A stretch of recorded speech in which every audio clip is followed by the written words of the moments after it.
So hello guys, नमस्कार, आदाब, Sat Shri Akal. Welcome to your YouTube channel book suggestions. आज मैं यहाँ पर एनसीईआरटी क्लास 12 की chemistry book part 1 and part 2 का रिव्यू करने वाला हूँ।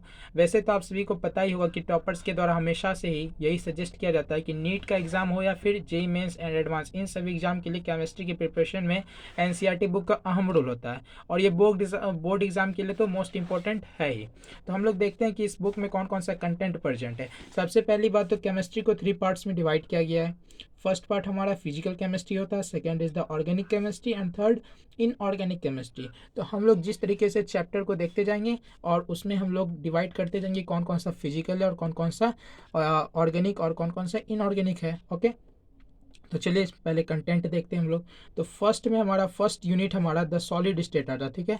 और द सॉलिड स्टेट ये वाला जो चैप्टर ये हमारा फिजिकल है, फिजिकल केमिस्ट्री का पार्ट आता है। ओके, और सॉलिड स्टेट में जो कुछ हम लोग को पढ़ना है, तो सबसे पहली बात जो सॉलिड स्टेट है, तो इस एनसीईआरटी बुक में सब टोटल का टोटल तो एकदम सब टॉपिक वाइज डिवाइड किया गया। जिस तरीके से सॉलिड स्टेट में हम लोग को सबसे फर्स्ट में पढ़ना था general characteristic of solid state, मतलब कि सॉलिड स्टेट का कौन कौन सा जनरल करेक्टरिस्टिक होता है, सॉलिड का शेप कैसा होता है, इसका शेप निश्चित होता है या फिर नहीं होता है। उसके बाद 1.2 में हम लोग को पढ़ना था इसका सब टॉपिक में एमॉर्फस एंड क्रिस्टलाइन सॉलिड क्या होता है।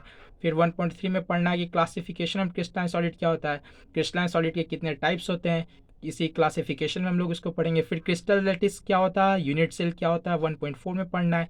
Number of atoms in a unit cell, मतलब यूनिट सेल में कितने नंबर प्रेजेंट रहते हैं, उसमें कितने एटम्स प्रेजेंट रहते हैं, ठीक है ना, उसके बारे में पढ़ना है। फिर 1.6 में हमारा है close packed structure, close pack structure के बारे में हम लोग को पढ़ना। फिर पैकिंग एफिशिएंसी क्या होता है, और फिर calculation involving unit cell dimension ये पढ़ना है, ठीक है। और फिर imperfection in solid, electrical properties, magnetic properties, ये टोटल का टोटल जो हमारा है ये सॉलिड स्टेट में पढ़ना है। ओके, अब चलिए हम लोग देखते हैं सेकेंड चैप्टर में क्या क्या पढ़ना है। यूनिट 2 में हमारा कौन सा चैप्टर आता है, क्लास 12 का सॉल्यूशन आता है। ओके, तो उसी तरीके से सॉल्यूशन में हम लोग को टाइप ऑफ सॉल्यूशन पढ़ना है, एक्सप्रेसिंग कंसंट्रेशन सॉल्यूशन।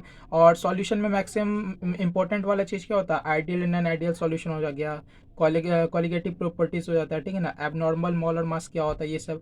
फिर उसके बाद आता है हम लोग का इलेक्ट्रोकेमिस्ट्री। इलेक्ट्रोकेमिस्ट्री में जैसे कि गैल्वेनिक साइकिल के बारे में हम लोग पढ़ते हैं, ठीक है ना, और बैटरीज वगैरह सब के बारे में जो हम लोग पढ़ते हैं। और फोर्थ चैप्टर में हम लोग का आता है, यहाँ पे फोर्थ चैप्टर में केमिकल काइनेटिक्स आता है। पार्ट 1 के क्लास 12 में केमिकल काइनेटिक्स आता है। काइनेटिक्स में हम लोग किस किस चीज़ के बारे में, स्यूडो फर्स्ट ऑर्डर रिएक्शन क्या होता है, temperature dependence of the rate of reaction या फिर collision theory of chemical reaction क्या होता है। और यूनिट 5 में हम लोग सरफेस केमिस्ट्री के बारे में पढ़ते हैं, और ये सरफेस केमिस्ट्री भी हमारा फिजिकल के अंदर आता है, ठीक है। ये सरफेस केमिस्ट्री में हम लोग का एडजॉर्प्शन क्या होता है, कैटालिस्ट क्या होता है, कोलाइड्स क्या होता है, और फिर क्लासिफिकेशन ऑफ कोलाइड्स, और फिर इमल्सन क्या होता है, ठीक है। और कोलाइड्स अराउंड अस, मतलब हमारे चारों ओर के कोलाइडन के बारे में जो बताया गया, ठीक है।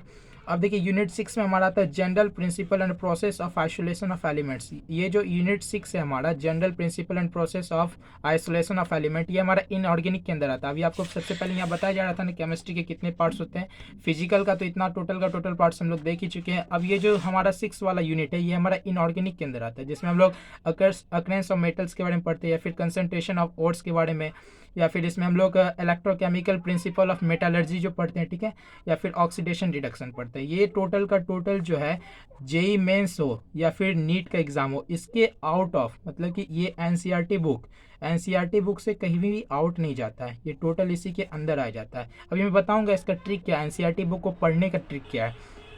अब देखिए यूनिट 7 में हमारा आता है the P block element. P block element में ग्रुप 15 एलिमेंट पढ़ना, die nitrogen ammonia, oxidation of nitrogen, nitric acid, या फिर फॉस्फिन के बारे में पढ़ना होता है, ठीक है ना। और फिर फॉस्फोरस हैलाइड्स के बारे में पढ़ना होता है। इन सभी चीज़ों के बारे में हम लोग को इसमें पढ़ना होता है। और चैप्टर नंबर 8 में हम लोग देखेंगे, 8 में हमारा आता है the D and F block elements. ये D and F block elements भी हमारा इनऑर्गेनिक के अंदर आता है, ठीक है। और फिर कोऑर्डिनेशन कंपाउंड भी हमारा इनऑर्गेनिक का ही पार्ट है। तो अब हम लोग चैप्टर 9 के बाद देखने वाले हैं। चैप्टर 9 के बाद हम लोग चलते हैं पार्ट 2 में, बुक पार्ट 2 में चलते हैं, केमिस्ट्री का क्लास 12 का बुक है। अब पार्ट 2 में हमारा चैप्टर नंबर 10 आता है, ठीक है ना, जिसमें हम लोग सबसे फर्स्ट हम लोग का यहाँ पर से यूनिट 10 से हमारा हेलोल्केन्स एंड हेलोडिन्स स्टार्ट हो जाता है। फिर अल्कोहल, फिनॉल एंड ईथर्स। यहाँ पर से हम लोग का ऑर्गेनिक स्टार्ट हो चुका है। अब हम लोग ऑर्गेनिक की ओर देख रहे हैं। यूनिट 11 में हम लोग अल्कोहल, फिनॉल्स एंड ईथर्स के बारे में पढ़ते हैं। अब ये सब जो ऑर्गेनिक का पार्ट है गया, इसमें सबसे पहले हम लोग क्या पढ़ते हैं कि किसी भी चीज़ का, किसी भी एलिमेंट के बारे में अगर हम लोग पढ़ रहे तो उसका क्लासिफिकेशन देखते हैं, फिर उसका नॉमेनक्लेचर के बारे में देखते हैं, फिर उसका स्ट्रक्चर और फंक्शनल ग्रुप क्या होता है, अल्कोहल एंड फिनल जैसे कि यहाँ पढ़ेंगे तो उसके बारे में देखेंगे हम लोग, फिर ईथर के बारे में देखते हैं। यूनिट 12 में हम लोग का आ जाता है aldehyde, ketones and carboxylic acid. और फिर इसमें भी उसी तरीके से देखते हैं कि एल्डिहाइड का नॉमेनक्लेचर क्या होगा, इसका स्ट्रक्चर क्या होगा, इसका कार्बोनिल ग्रुप होता है, ठीक है, केमिकल रिएक्शन ये किस किस से रिएक्ट करता है, रिएक्शन करने के बाद इसका कौन सा प्रोडक्ट हम लोग को मिलता है। अब हम लोग देख रहे हैं यूनिट 13। यूनिट 13 में एमिन्स के बारे में पढ़ते हैं। ये भी हम लोग को ऑर्गेनिक के अंदर ही आता है। स्ट्रक्चर ऑफ एमिन्स, क्लासिफिकेशन, नॉमेनक्लेचर, मतलब टोटल का टोटल ऑर्गेनिक में जितना भी सारा है टोटल में हम लोग उसी तरीके से पढ़ते हैं जिस तरीके से पहले इसका क्या फंक्शन होता है, ठीक है ना, उसका क्या काम हो रहा है उसके बारे में पढ़ेंगे, ठीक है। यूनिट 14 में हम लोग का आता है बायोमोलिक्यूल्स। बायोमोलिक्यूल्स भी ऑर्गेनिक के ही अंदर आता है, ओके।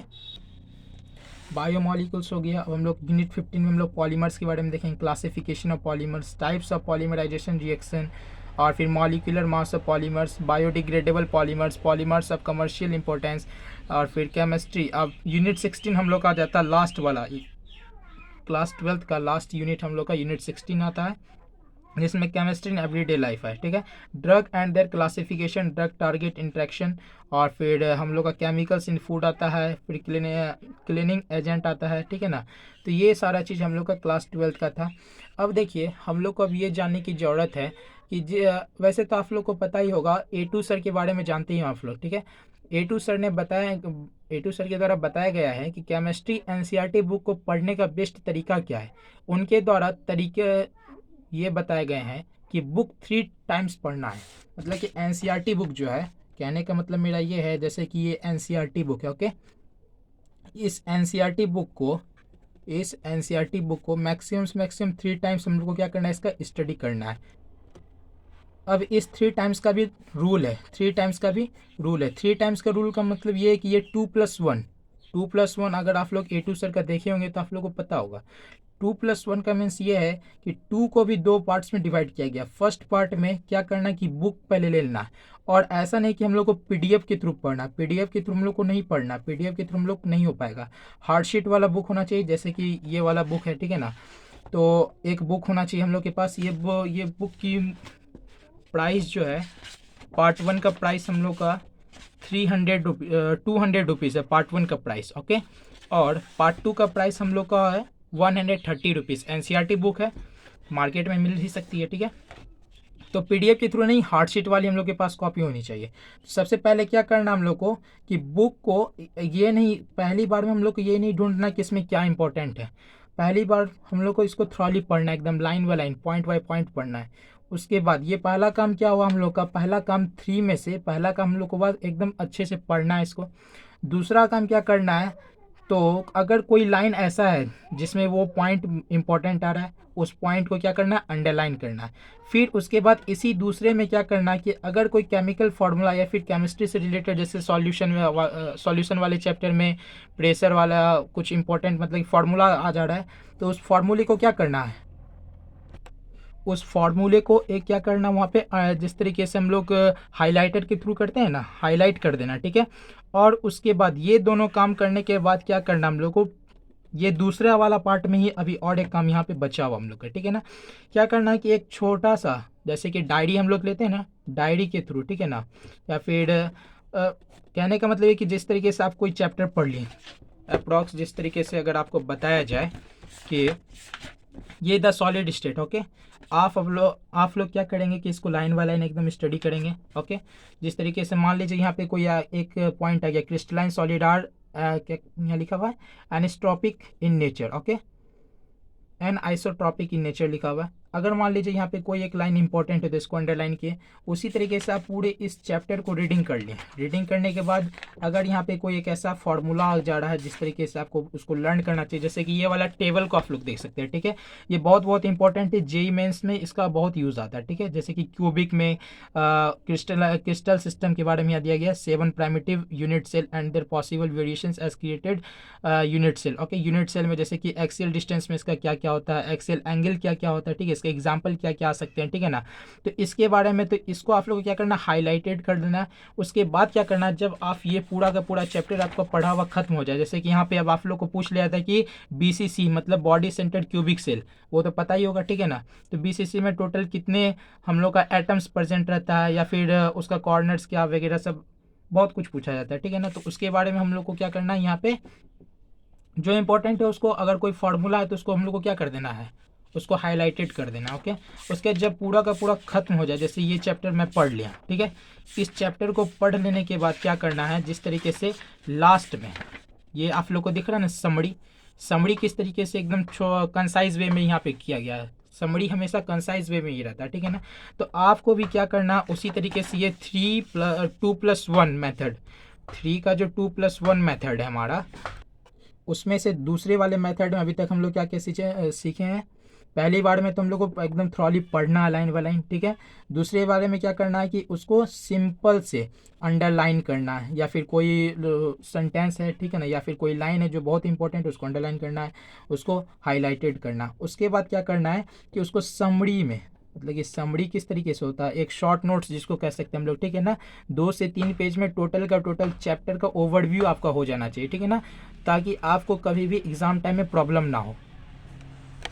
तो अब तक में ये 3 वाले पार्ट्स में, जो कि हमारा 3 रूल्स था, इसमें से 2 काम हम लोग कौन कौन सा कर चुके हैं। पहला तो एकदम बुक को अच्छे से रीडिंग कर चुके हैं, दूसरा काम हम लोग कर चुके हैं, इसका नोट्स हम लोग का कंप्लीट हो चुका है। अब तीसरा काम क्या करना है, अब ये 2 काम करने के बाद आप लोग का ये चैप्टर पूरा अच्छे तरीके से कंप्लीट हो चुका है। अब तीसरा सबसे लास्ट वाला जो आता है, ये हमारा एग्ज़ाम के टाइम में बहुत इंपॉर्टेंट आता है, मतलब बहुत एग्ज़ाम के टाइम में हम लोग को हेल्पफुल होता है कि अगर एक ही जगह पे टोटल का टोटल नोट्स हमारा प्रेजेंट है, तो एग्ज़ाम के टाइम में क्या करना, उसको सिर्फ रिकॉल करते जाना, उसको रिवाइज करते जाना, रिकॉल करते जाना। तो हम लोग को वो क्या होगा, खोल उसको ढूंढने की किसी और जगह ज़रूरत नहीं होगी। जैसे कि होता है ना, कभी कभी एग्ज़ाम के टाइम में क्या होता है कि जब एग्ज़ाम आता है तो हम लोग फिर से एक बार उसको पढ़ने बैठ जाते हैं, वो नहीं करना है। करना क्या है कि जब पहले से हमारे पास नोट्स प्रेजेंट रहेगा तो वो हमारे लिए क्या होगा, यूज़फुल होगा बाद में। तो यही हम लोग, मैं यहाँ पे बताना चाह रहा था आप लोगों को। ओके, तो इसी तरीके से NCERT बुक को पढ़ने का, यही था हमारा NCERT बुक को पढ़ने का तरीका। तो आपको कैसे लगी ये वीडियो, और ये बुक बहुत अच्छी है, ठीक है ना, इस बुक को पढ़ना ही चाहिए। NCERT बुक है जो कि एग्ज़ाम के लिए बहुत इंपॉर्टेंट है हमारे, ये बिहार बोर्ड एग्ज़ाम हो या फिर किसी भी बोर्ड का एग्ज़ाम हो, तो ये बुक इम्पॉर्टेंट है, प्राइस कुछ अधिक भी नहीं है। Okay, thank you.